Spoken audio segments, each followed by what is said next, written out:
thank you for attending the opening ceremony of Talisman Sabre 2019. On behalf of the U.S. Navy and the 7th Fleet Forces, it's truly an honor to be with you this morning. We do this exercise every 2 years, and it's critical for us to continue to improve our levels of interoperability, so our ability to work together, to ensure that if we're in the situation where we need to defend Australia, we're able to work together with the United States in an effective way. It's about building interoperability, and that's both human and technical in this case, where we have to learn to communicate and, if necessary, fight as teammates. And the best way to do that is to build relationships during training. So we sweat during training to prevent the loss of life and bloodshed in potential combat situations.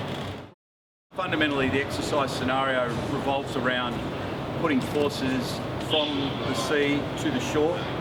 And the Ronald Reagan, obviously a massive ship with aircraft that can provide close air support and support to forces that are going through a landing, and then once they've established on shore and they're going through their drills, provide close air support as they deal with the adversary, the training adversary that we have in place.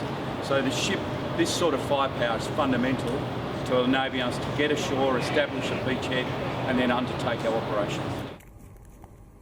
We have to be able to speak ship to shore. We have to be able to really employ all arms against the enemy if necessary. So our ability to be able to not only work with partners, but work in a joint context and joint environment is really essential, and that's really what the Reagan brings to the fight.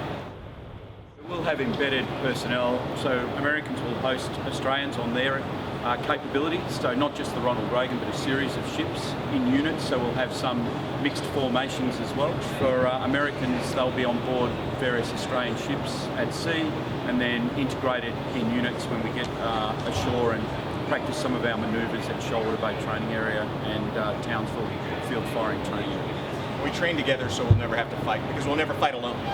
So the ability to be able to train really at the speed of trust between our nations is important, and that's what the exercise brings to bear.